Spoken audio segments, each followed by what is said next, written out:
senang sekali saya Ibnu Arif dari Forum News Network bisa kembali menjumpai Anda. Assalamualaikum warahmatullahi wabarakatuh. Ini kita ketemu di hari Kamis dan sudah lama ini kita tidak diskusi berkaitan dengan soal fiskal dengan Prof. Awalil Rizky.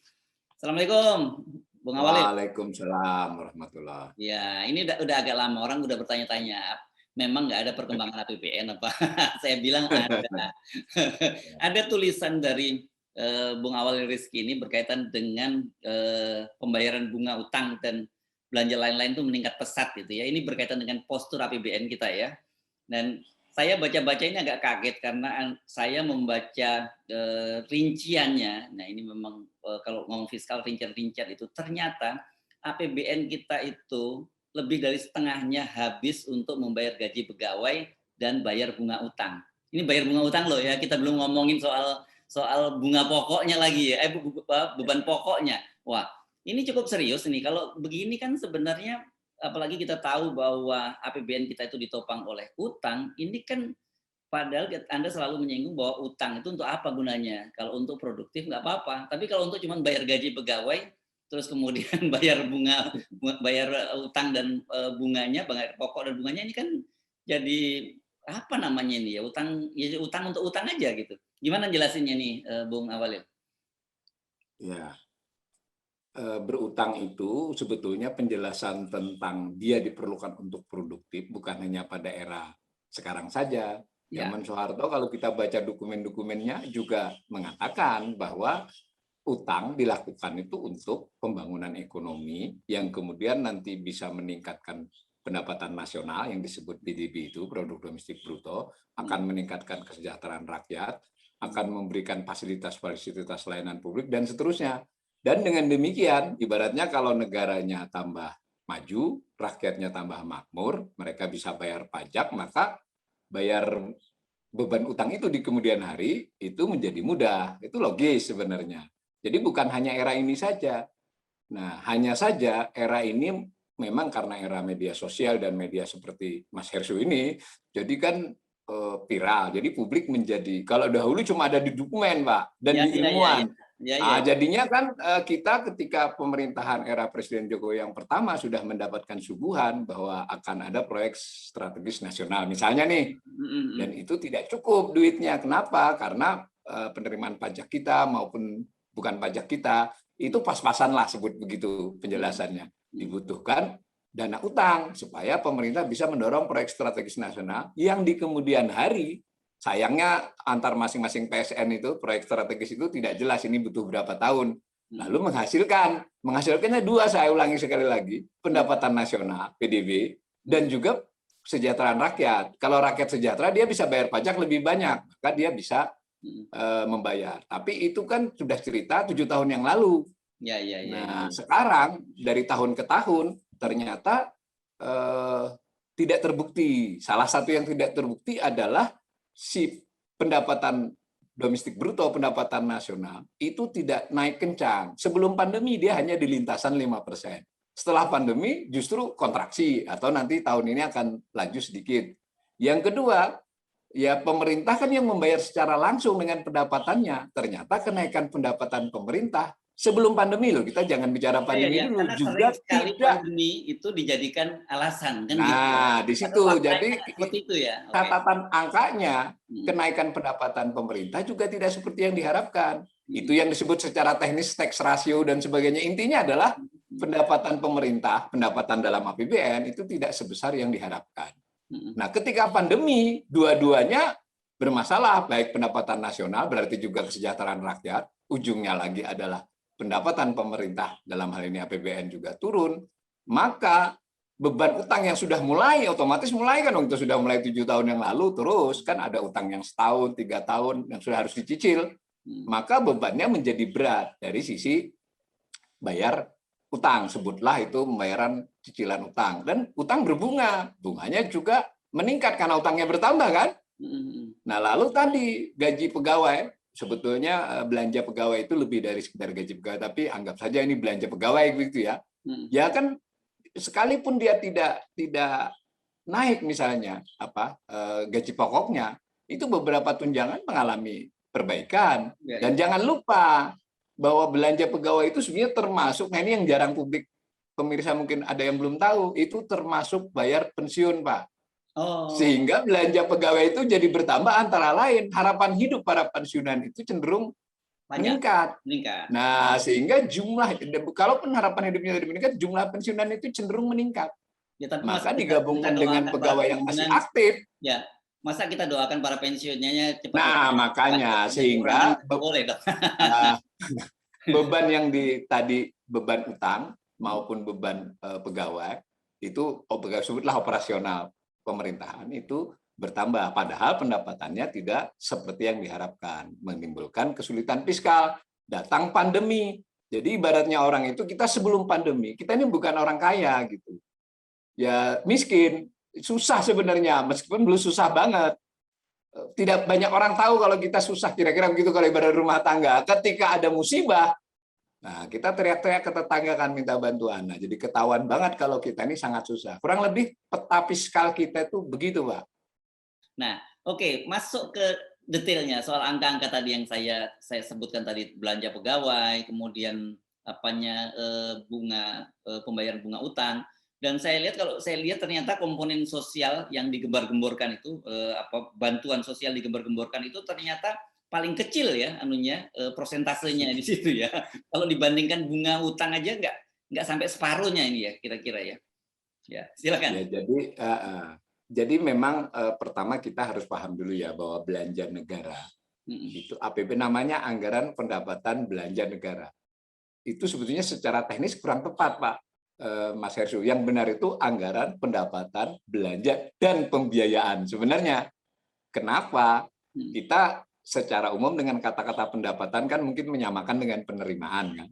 Belanja kita samakan dengan pengeluaran. Dalam konteks akuntansi APBN tidak sama. Pengeluaran tidak hanya belanja. Pengeluaran itu selain belanja ada pengeluaran pembiayaan namanya. Contoh kita kan membayar cicilan utang atau SBN yang jatuh tempo. Oh, iya, itu iya. tidak dicatat sebagai belanja, tetapi sebagai pengeluaran pembiayaan. Pun demikian kalau kita menerima duit utang. Kalau kita rumah tangga, kita mungkin mencatatnya ya sama lah pendapatan penerimaan kan. Dia penerimaan, tapi bukan pendapatan. Nah gitu ya. Nah lalu tadi belanja, khusus belanja nih, tidak termasuk pengeluaran pembiayaan, Mas Hersu. Khusus belanja, itu dibagi dua.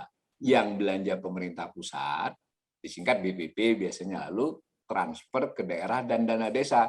DKDD itu duit pusat dikirim ke daerah untuk dibelanjakan mereka. Beda loh dengan APBD. APBD-nya masing-masing tingkat 1, tingkat 2 itu ditambah lagi dengan pemasukan dia sendiri. Nah, porsinya sekarang kurang lebih itu 76% itu di pusat, 24%-nya dikirim ke daerah. Nah, yang namanya jenis belanja itu adalah amanah undang-undang. Jadi pemerintah ini dalam menyusun APBN diminta barangnya sama nih, belanja berapa, lalu belanja pemerintah pusat berapa, kan tadi sebagian 76% tadi, itu harus disajikan dalam 3 kategori. Kategori fungsi. Jadi fungsinya apa saja, itu 11 fungsi. Barang yang sama disajikan dalam organisasi. Yang belanja siapa saja, kementerian mana, kan gitu. Yang ketiga, disajikan dalam bentuk jenis. Jadi barangnya sama loh ya, jangan dijumlahkan ini nanti. Nah, jenis itu 8, itu amanah undang-undang. Jadi tidak suka-suka. Lalu memang ada aturan-aturan apa yang dimasukkan ke dalam jenis ini. Itu ada peraturannya. Dan tidak boleh semena-mena. Juga ada standar internasionalnya sebenarnya. Pertanyaan Mas Heksu tadi tentang jenis, itu berarti khusus belanja pemerintah pusat ya. Dan itu besar, karena paling besar kan 3/4-nya adalah belanja pemerintah pusat. Di antara belanja pemerintah pusat yang dibelanjakan secara fungsi, lalu secara organisasi, lalu secara jenis. Nah, secara jenis ini, jadi baik dia di Kementerian Keuangan, dia di ESDM, dia di DPR, dia di kepolisian, tetap ada kategori jenis di masing-masing tempat itu. Nah, kalau kita kumpulkan semua jenis itu, ternyata memang pembayaran bunga utang di tahun 2022 masih dibahas ya, tapi saya sudah istilahnya ngintip ya, pembahasan di DPR kan semi terbuka itu tampaknya disetujui bahwa pembayaran bunga utang itu sebesar 405,87 triliun. 405 triliun lah kita bulatkan. Sementara belanja pegawai di atasnya sedikit, 426 triliun. Berapa? Yang lain jauh di bawahnya. Salah satu yang jauh adalah bantuan sosial hanya 146 triliun. Oke. 146 berbanding 405. Kira-kira begitu nangkapnya, Mas. Ya ya, kan ini kita bikin maksud saya langsung presentasinya ini, Iya. Mas Awalil, supaya gampang orang memahaminya. Kan tadi kalau Anda Ya. selisih Anda tadi sebut belanja pegawai itu 426,77 juta ya. Ini sudah Triliun, Pak. sorry. Triliun.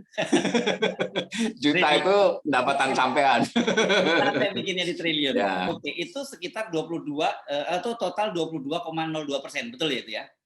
Ya. Oke, terus Betul. nah bunga utangnya itu aja itu sekitar 20 atau bukan sekitar 20,94%, ya. Ya, hampir sama. Hampir sama, tapi ternyata bantuan sosial yang katanya digembar-gemborkan gede banget itu ternyata cuma 7,56%. Separuhnya Ya. dari bayar bunga utang aja nggak sampai. Itu gimana sih? Ya, betul. Oke. Ya memang begitu angkanya. Bahkan kita perlu tahu itu tidak hanya tahun 2022, Pak. Oke. Di 2021 sudah demikian, meskipun, nah 2020 juga demikian, tetapi memang jaraknya makin menjauh, gitu loh kira-kira. Jadi bantuan sosial ini 2020 itu sebesar 202 triliun. Jadi lebih besar loh dalam 2020 dibandingkan 2022. Ya. Mungkin kita make sense ya, karena ini pandemi dianggap mulai berkurang, sehingga belanja bantuan sosial pemerintah pusatnya itu berkurang. Nah, di tahun 2021 yang sedang berjalan ini diperkirakan akan 180, ini perkiraan pemerintah bukan saya ya, 187. Jadi 2021 turun sedikit dari 2020, 2022 diturunkan lagi. Nah, itu karena mungkin antara lain adalah asumsi bahwa pandemi mulai teratasi. Tetapi bunga kan tidak bisa, karena waktu kita kemarin 2020 dan sebelumnya ngutangnya digenjot. Bunganya kan tidak bisa dikurangi, kecuali ada kebijakan, itu diskusi yang lain nanti ya. Tetapi secara angka dia naik terus. Dan kita bisa pastikan, Pak, 2023, 2024 nyaris tidak mungkin kalau tidak ada extraordinary case ya, bunga utang itu akan naik terus. Sementara perlindungan sosial ya begitu. Itu faktanya. Hanya mungkin kita juga perlu adil sedikit, Pak. Pemerintah ini mencoba menjelaskan bantuan sosial ini tidak hanya di pusat. Nah, tetapi ada juga di daerah. Tetapi tadi kan ditambahkan dengan yang daerah tadi kan kurang lebih 24% seluruh pengeluarannya. Sayang tidak ada klasifikasi kan, cuma bisa ditelusuri. Saya sudah mencoba menambahkan. Itu nanti disebut dengan anggaran perlindungan sosial namanya. Jadi beda nih, ketika pemerintah bilang anggaran perlindungan sosial, itu sudah termasuk yang daerah, TKDD. Yang bantuan sosial ini khusus pemerintah pusat. Ditambah lagi satu, Mas Hersu, sebetulnya ada potensi pemerintah mengeluarkan lewat pembiayaan, tapi belum ada rinciannya. Dia membuat belanja lain-lain di mana-mana, di pembiayaan lain-lain juga ada. Tetapi secara umum adalah di belanja pemerintah pusat dan di TKDD. Dijumlahkan pun dengan daerah, itu masih kalah dengan bunga. Kurang lebih begitu. Nah, saya tidak persis tahu alasannya, karena yang jelas kalau dari sisi pengamat itu memang bunga utang susah diturunkan, dia utangnya bertambah. Nah, maka ngutak-ngatiknya adalah di bantuan sosial. Mungkin lebih fair membandingkannya dengan hal-hal lain. Apakah hanya bantuan sosial yang mengalami penurunan atau setidak-tidaknya tidak meningkat, kan begitu. Okay. Nah, belanja pegawai tadi sudah susah juga, meskipun itu ditahan, Pak. Jadi belanja pegawai ini naiknya tahun 2021 juga landai, 2022 ini sedikit naik, tapi masih tidak sebesar bunga.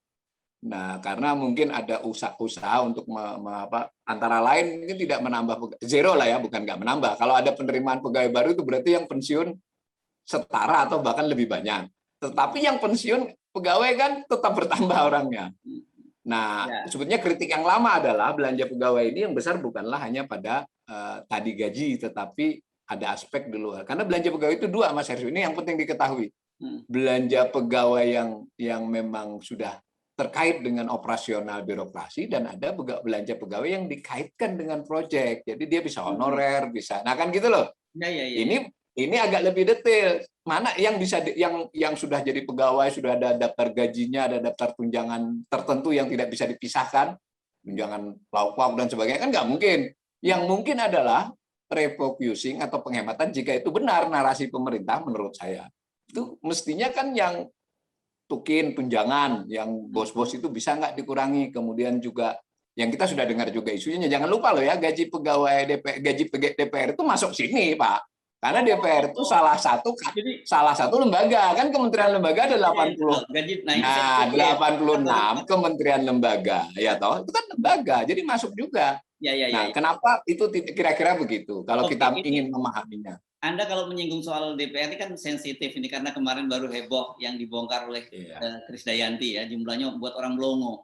Tapi begitu saya baca langsung sendiri di websitenya Sekjen DPR RI itu, saya sendiri sampai kecapean itu baca daftar tunjangannya. Saking orang Jawa bilang gini, saking banyaknya gitu, bukan? Dan yang lebih menarik lagi kemarin ini kita nyimpang sedikit.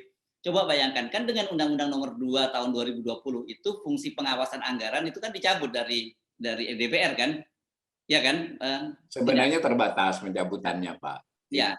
Sebenarnya terbatas. Dia kalau mau masih bisa. Masih sebenarnya. Bisa, secara ya, ini tetapi secara teknis kelihatan belakangan ini jadi agak leha gitu ya, berleha-leha. Sebenarnya tidak dicabut sepenuhnya. Tidak sebenarnya. Ya, oke. Tetapi di situ ternyata komponen tunjangan pengawasan anggaran itu masih dibayar full. Nah, itu tunjangannya itu kan itu bikin mungkin. Nah, di sini kita bisa membicarakan soal belanja pegawai tadi. Jadi kita mungkin menjadi tanda tanya. Itu kan karena menjadi konsumsi publik. Bagaimana dengan kementerian lembaga lain yang tidak jadi konsumsi publik? Dan jangan lupa di antara belanja pegawai itu sudah saya katakan tadi tidak terkait dengan yang pasti-pasti itu saja. Ada tambahan-tambahan yang akibat kegiatan. Jangan lupa loh ya. Akibat dia saya misalnya eselon 1 ya memberikan materi narasumber di acara kementerian saya sendiri loh, tetap ada honornya, Pak. Ini contoh itu real karena sesuai aturan, dia nggak salah.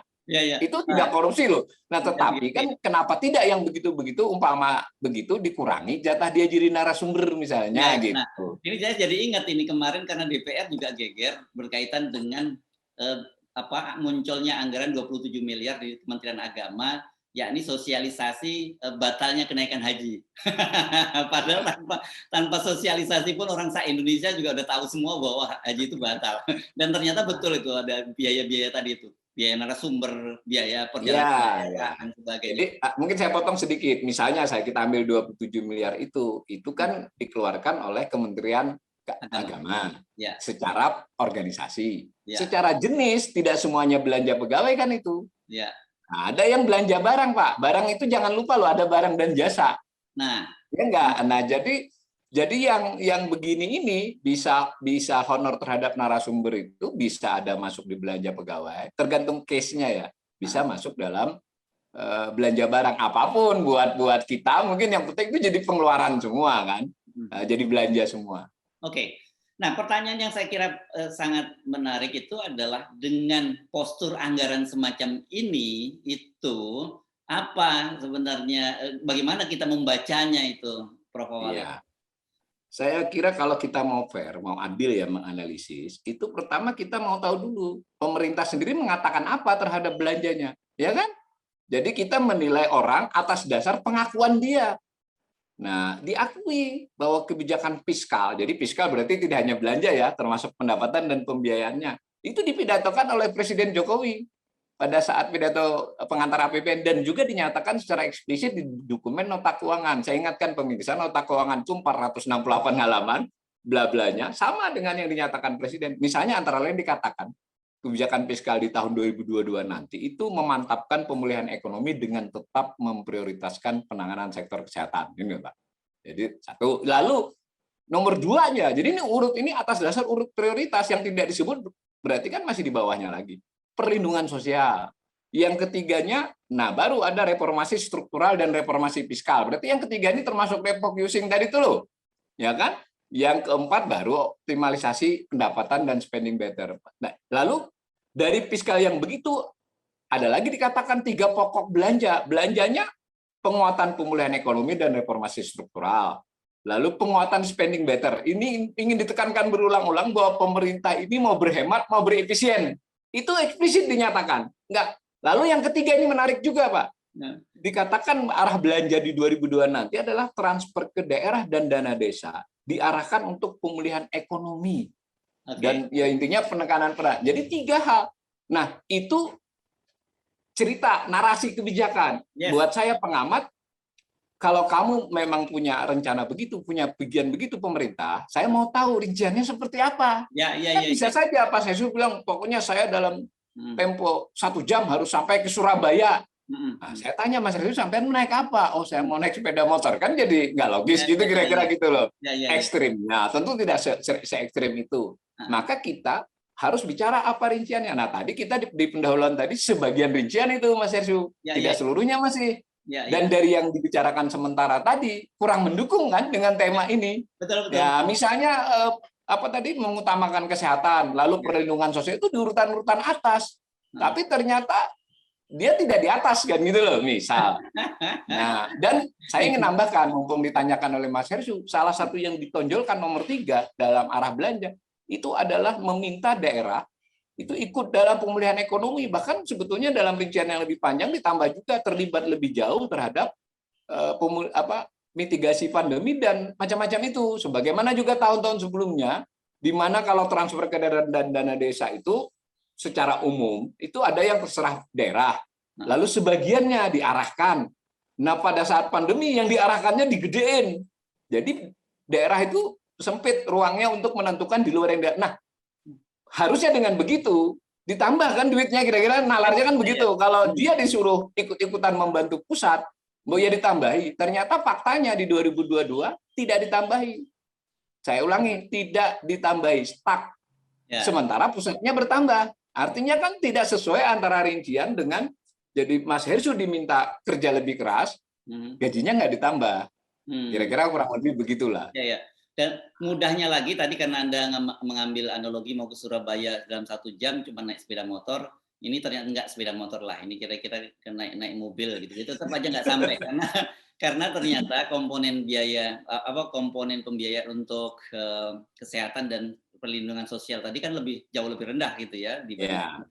Tadi kita membandingkan, kalau dibandingkan dengan pembayaran bunga utang saja itu nggak sampai separuhnya kan gitu. Nah, jadi ini apa implikasinya dengan postur APBN kita seperti ini? Sebetulnya kan pemerintah berulang kali mengatakan, bahkan sebelum pandemi, pemerintah ini mengambil kebijakan fiskal yang disebut fiskal ekspansif. Ekspansif itu karena pemerintah belanjanya lebih besar dari pendapatan. Harapannya apa? Dengan begitu mendorong ekonomi kan menjadi dorongan buat perekonomian. Sebelum pandemi sudah begitu, Pak. Ketika pandemi diulang-ulang. Nah, tetapi buat pengamat yang lebih jeli akan bertanya lebih jauh. Bukan soal belanja lebih besar dari pendapatannya, tetapi belanjanya untuk apa dan bagaimana. Nah, jangan hanya untuk apa loh Mas Hersu. Apa dan bagaimana, ya kan? Nah, apa tadi kita bisa lihat dari daerah pusat, kemudian pusatnya kita bisa lihat dari organisasinya, fungsinya, dan jenisnya tadi. Ya toh? Bagaimananya kita sebetulnya harus melihat time schedule-nya, tapi ini terlalu rumit ya. Yang 2 saja. Saya ingin ulangi kembali. Misalnya fungsi itu ada 11 fungsi, Mas Hersu. Fungsi pelayanan umum, fungsi pertahanan, fungsi ketertiban dan keamanan. Jadi bagaimana? Ini lain lagi dengan yang jenis tadi ya. Itu juga menunjukkan gejala yang sama dengan jenis. Jadi pendapat saya bahwa ini postur tidak mendukung. Jadi saya ingin tegaskan pendapat pribadi saya, postur APBN khususnya belanja tidak mendukung pernyataan tentang arah belanja negara. Nah, itu kunci saya. Sehingga dan otomatis narasi-narasi di press conference dan sebagainya menjadi, mohon maaf menurut saya jadi berlebihan, karena toh itu mengulang-ulang lagi menjabarkan apa yang disebut arah, tapi posturnya nggak mendukung, kalau 2002 tidak, kalau saya ingin tegaskan berarti tidak mendukung. Nah, salah satunya fungsi tadi, fungsi kesehatan juga turun, Mas. Ya. Lain loh dengan anggaran kesehatan ini, fungsi kesehatan itu turun, sementara fungsi ekonomi juga turun. Padahal dua-duanya nomor 1 loh tadi. Fungsi ekonomi turun. Lalu apa yang naik? Nah, yang naik 2 diantaranya, Mas. Fungsi pertahanan dan fungsi ketertiban dan keamanan. Ini polisi dan dan BIN, terus kemudian Departemen Pertahanan. Ya, kalau ketertiban keamanan itu ada BIN, ada Polri, kalau pertahanan ada. Jadi intinya adalah saya berpendapat, loh bagaimana kalau memang sesuai 1 tadi, mestinya fungsi ekonomi dan fungsi kesehatan dong yang naik. Nah, secara organisasi juga begitu. Kalau memang fungsi ekonomi dan fungsi kesehatan yang taruh, maka yang nampak meningkat pesat adalah Kementerian Kesehatan. Misalnya kan begitu.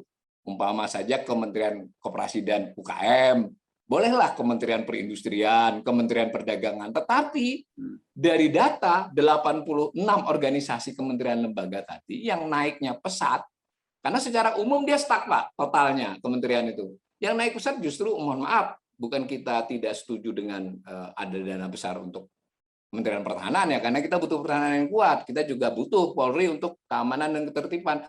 Tetapi ini soal fiskal, bahwa mengapa mereka naik begitu pesat, sementara yang fungsi kementerian lain yang memang dimaksudkan oleh arah belanja tidak naik, gitu loh.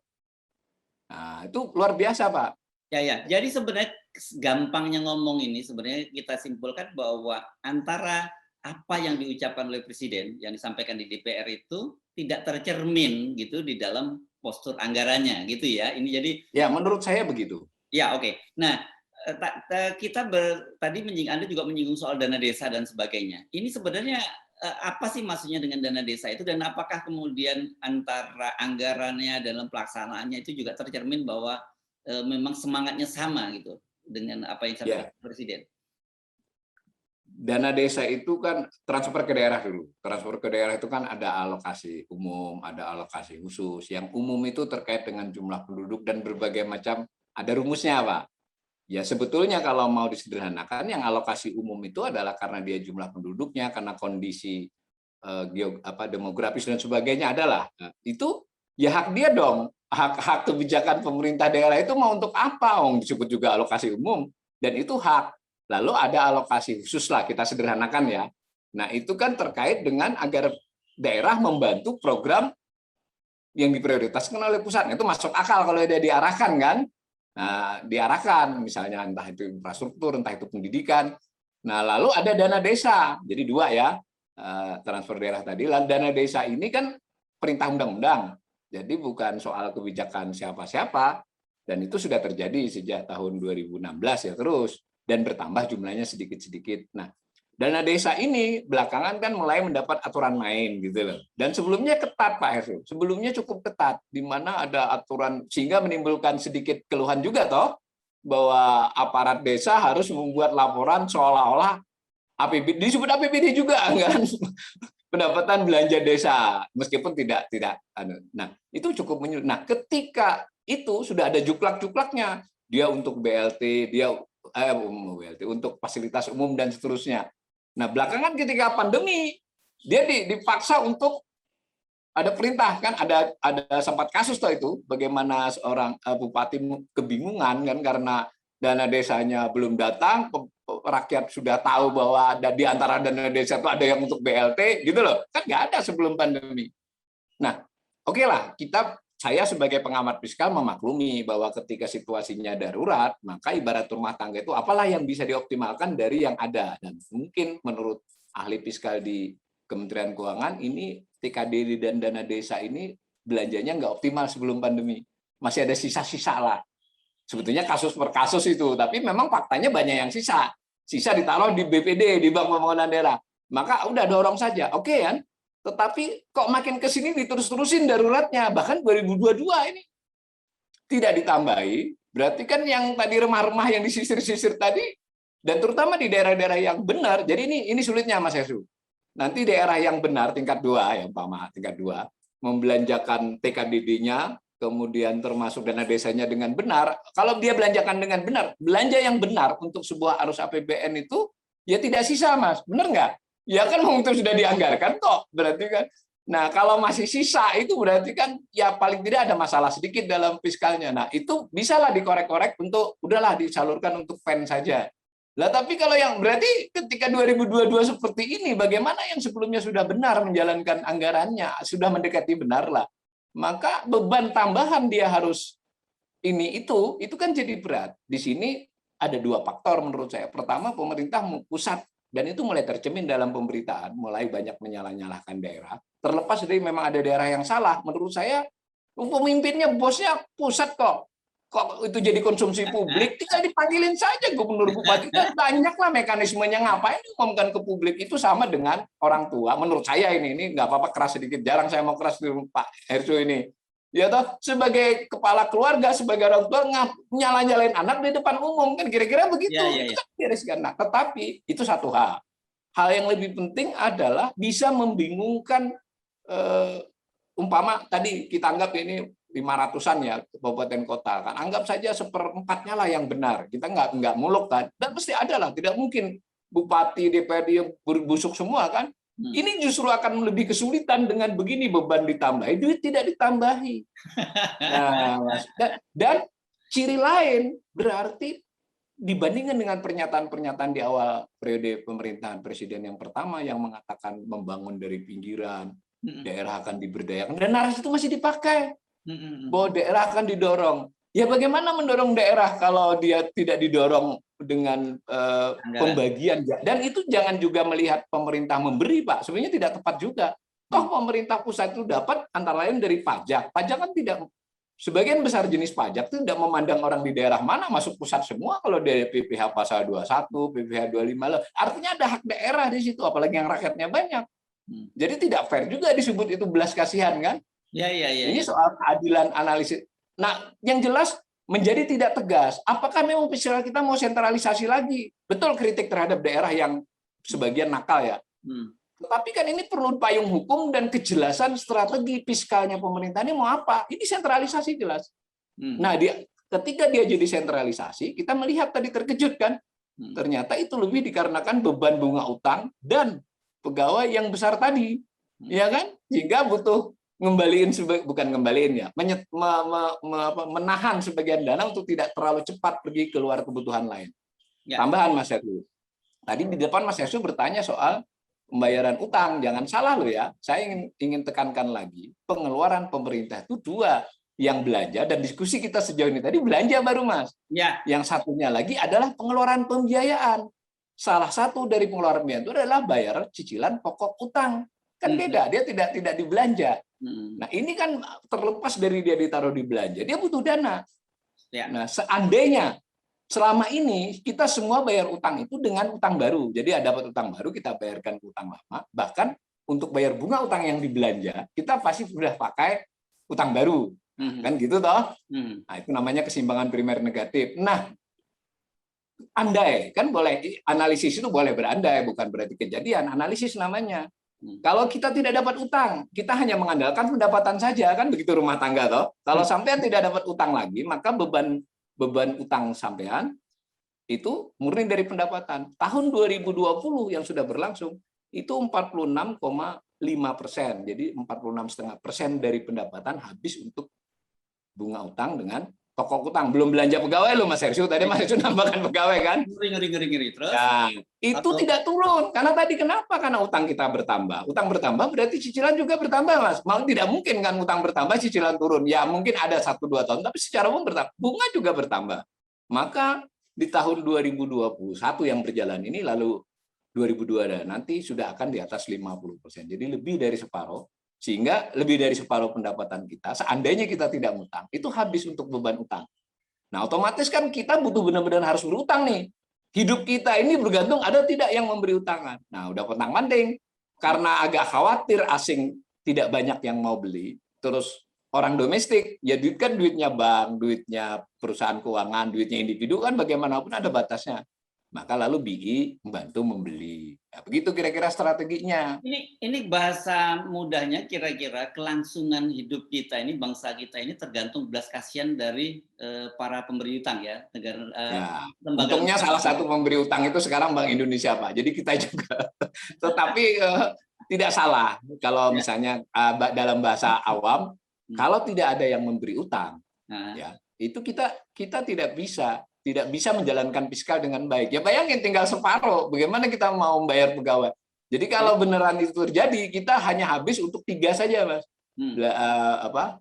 Bayar bunga utang, ya toh, dan cicilannya, lalu belanja pegawai, ditambah belanja barang ATK. Jadi kantor mungkin bisa, ya nggak ada bantuan sosial, tidak ada. Kalau secara statistik ya. Jadi kan tidak mungkin. Jadi kebijakan itu tidak mungkin diambil. Jadi tidak mungkin kita putuskan tidak berutang saja, nggak bisa. Kecuali kita putuskan tidak berutang dan tidak bayar utang, itu baru bisa. Ya, oke. Tapi kan utang ini kan bukan hanya keputusan kita, tapi keputusan orang yang memberi utang, gitu.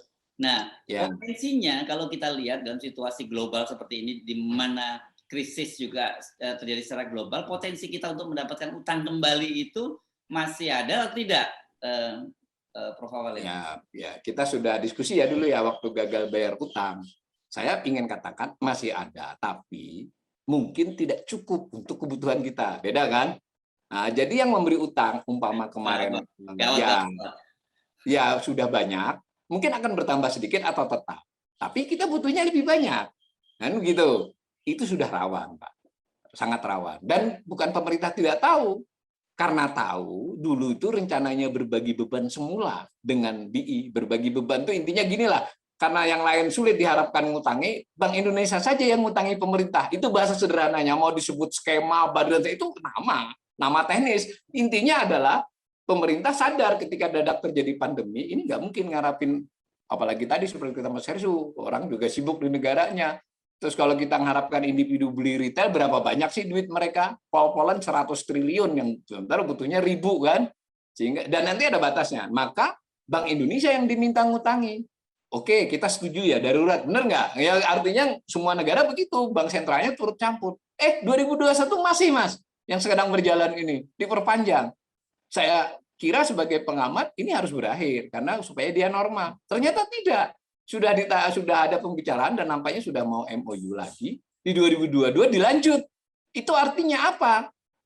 Masih belum ditandatangani, tapi sudah jelas arahnya di publik itu. Berarti pemerintah dengan rencana APBN 2022-nya itu sadar bahwa pembiayaan utang, disebut di situ pembiayaan utang tuh kalau di daftar tadi, kebutuhan utang lah. Kurang lebih kita butuh sekitar 1.500 sampai 1.600 triliun, termasuk untuk membayar cicilan sebesar 525.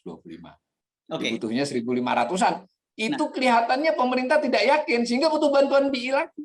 Berapa diharapkan dari BI itu yang dari? Ya, tidak ada angka resminya, tentu tidak ada, karena ini kan masih, siapa tahu pasarnya bagus. Kalau pasarnya nanti bagus, terserap semua, BI ini pemberi utangan terakhir, kurang lebih begitu. Kalau cukup dari pasar itu ya asing, perbankan, lalu juga tadi rumah tangga, lembaga keuangan. Nah, di sini mumpung Mas Hesu bertanya, saya ingatkan juga, umpama nih ternyata ekonomi pulih, sekalipun saya termasuk yang tidak yakin dia akan segera pulih kan, dia pulih tetapi lambat, organis lah, ibaratnya pemulihan ke tubuh yang sakit itu butuh waktu. Kalau dipercepat malah sakit lagi nanti kan.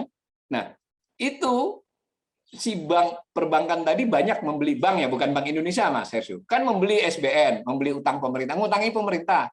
Kenapa begitu? Karena dia tidak bisa menyalurkan ke sektor real yang lagi sakit. Dia kan harus mengelola, duit dia berbiaya dari penyimpan.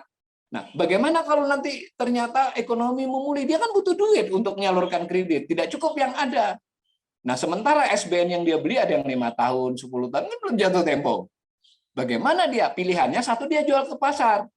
Siapa yang mau beli? Nah, tadi pasarnya ya belum tentu ada kan? Atau tidak sebesar yang mau dijual. Yang kedua, ke Bank Indonesia. Ada istilahnya mekanismenya, ada mekanisme SBN repo. Bank Indonesia nanti, Bank Indonesia selain repo ada beberapa jenis ya. Kata Bank Indonesia, ya aku nggak bisa beli, aku aja sudah punya banyak, umpama nih. Itu salah satu skenario terbuka. Saya menyebutnya, mungkin jadi tema diskusi kita di lain waktu, bahwa kalau pandemi pelan-pelan berakhir, bukan berarti resesi dan krisis ekonomi tidak mengancam, Mas Heru. Ya. Bisa terjadi krisis dan resesi, dan bahkan mungkin krisis akibat ketika pandemi kita melakukan kebijakan-kebijakan yang mohon maaf keliru arah. Dampaknya nanti justru pandemi berakhir, tapi ini goncang. Karena pemerintah fiskalnya sulit, Bank Indonesia memegang SBN terlalu banyak, perbankan terlalu banyak naruh di SBN, gimana memulihkan ekonomi? Misal ini. Nah, lalu ada sinyal-sinyal. Nah, masuk satu lagi nih, mumpung belum ditutup. Tadi di antara pembiayaan tadi kan ada pengeluaran pemerintah untuk BUMN, investasi namanya. Bukan belanja nih. PMN ya? Penyertaan modal negara. Dan ada beberapa skema lain, kita sebut yang menyolok aja, karena ini tinggal dibaca. Kalau yang lain perlu analisis. Berarti pemerintah itu kan mengeluarkan duit, tetapi tidak habis. Dianggap memiliki modal di BUMN tersebut. Kan jadi disebut pembiayaan. Di 2022 rencananya sejauh ini dibahas 38,5 triliun. Di tahun 2021 yang berjalan, ini 72 triliun hampir, Mas Hersu. Padahal waktu APBN masih 31. Jadi ketika berjalan 6 bulan, ternyata BUMN-nya banyak yang butuh, mohon maaf, butuh nyusu gitu, tambahi jadi 72 yang nyusu baru yang tidak direncanakan semula. Itu PT KAI, Waskita Karya, Utama Karya minta tambahi. Gitu loh. 2022 masih ditambah. Nah, begini jadinya.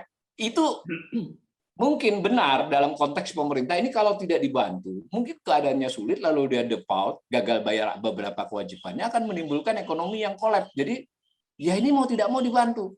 Nah, pertanyaannya sederhana. Setelah dibantu ternyata cuma memundurkan kesulitan, nggak terjadi di 2021, terjadi di 2023, maka kita bermasalah besar di depan. Jadi saya ingin katakan sekali lagi penilaian saya terhadap postur APBN, khususnya belanja, karena diskusi kita belanja, ini satu tidak mencerminkan pidato dan narasi tentang arahnya. Presiden. Yang kedua, mungkin perlu analisis yang lebih jelimet, tetapi saya menyampaikan asesmen saya, ini bisa mengandung, menyimpan kesulitan-kesulitan di kemudian hari yang belum muncul di tahun ini dan tahun depan. Antara lain tadi, karena misalnya berbagi beban terlalu besar dengan Bank Indonesia, kemudian tadi BUMN disuntik terlalu, sebenarnya bukan terlalu besar ya, tetapi tidak jelas kita maksudnya apa ini kan? Karena dijelaskan misalnya menyelesaikan jalan, itu yang Utama Karya akan dapat 23 triliun masih di 2022, yang sekarang itu menyelesaikan jalan. Lah jalannya itu akan menghasilkan pendapatan tahun berapa? Kan berarti kan kebijakan ini. Padahal BUMN itu harusnya kan membantu. Tetapi mungkin, nah ini mungkin, saya tidak tahu, tetapi bisa saja saya menduga ini karena Utama Karya sedang memiliki kinerja keuangan yang sulit. Kalau dia tidak dikasih PMN, dia bisa gagal bayar. Kalau dia gagal bayar BUMN sebesar itu, Garuda kan sudah mengalami. Nah, maka akan menjadikan komplikasi ekonomi. Bisa juga begitu. Nah, disinilah saya menyarankan kepada otoritas, pemerintah dalam hal ini, dan juga DPR. Mas, jangan lupa Mas, fungsi anggaran itu jangan pemerintah kita ini kadang kritik pemerintah saja. Kalau DPR tidak setuju, nggak boleh loh sebenarnya. Saya ulangi ya, kalau DPR tidak setuju, tidak boleh. Bukan biarpun ada perpu itu sudah berlangsung pembahasan biasa. Nah, dan yang penting kalau umpama kan tapi kalah suara partai yang pro pemerintah lebih banyak. Paling tidak kita melihat kan ada yang walk out kah, ada yang membuat narasi kan nggak ada. Tidak harus ya keputusan politiknya tetap APBN ini, tapi kita mendengar 5, 10, 1 fraksi, 2 fraksi DPR menyatakan keberatan atas ini kan keren. Kita bangsa menjadi tercerahkan. Siapa tahu di kemudian hari kita harus memperbaiki fiskal ini, kalaupun tidak sekarang. Begitu Mas kalau saya. Ya, oke. Jadi dari potret anggaran tadi, dari postur anggaran tadi kita jadi tahu ini. Jadi kita nggak salah kalau kemudian publik menyimpulkan bahwa Presiden Jokowi terutama, karena yang kan Presiden Jokowi ini banyak sekali apa yang disampaikan oleh Presiden Jokowi itu berbanding terbalik dengan kenyataannya ya, itu dari tadi ya, dari postur anggaran dan narasi arah belanja ya, dan dari narasi yang disampaikan oleh Presiden Jokowi. Oke, saya kira cukup clear sementara ini, dan tapi saya tahu bahwa ini diskusi memang sangat berat karena berkaitan dengan fiskal. Saya sendiri setiap kali mau diskusi dengan Prof. Awalil ini saya belajar dulu. Saya minta disuplai data-data, saya pelajari. Karena itu buat Anda yang serius ingin belajar soal fiskal, saya sarankan Anda untuk subscribe dari channel YouTube-nya Mas Awalil ini, namanya Awalil Rizky ini ya. Di sini ya. Silahkan subscribe di sini, itu Anda akan dapat konten-konten yang cukup serius. Tapi sekali lagi, saya ingatkan yang serius mau belajar fiskal silahkan subscribe. Oke, terima kasih Mas Awalil atas perbincangan kita hari ini, dan mudah-mudahan saja ini bisa membantu publik untuk lebih memahami dan perlu ikut mengawasi ya apa yang program-program pemerintah melalui APBN kita. Oke, terima kasih Mas Awalil. Saya Sunarif dari Forum News Network menyampaikan terima kasih. Wassalamualaikum warahmatullahi wabarakatuh.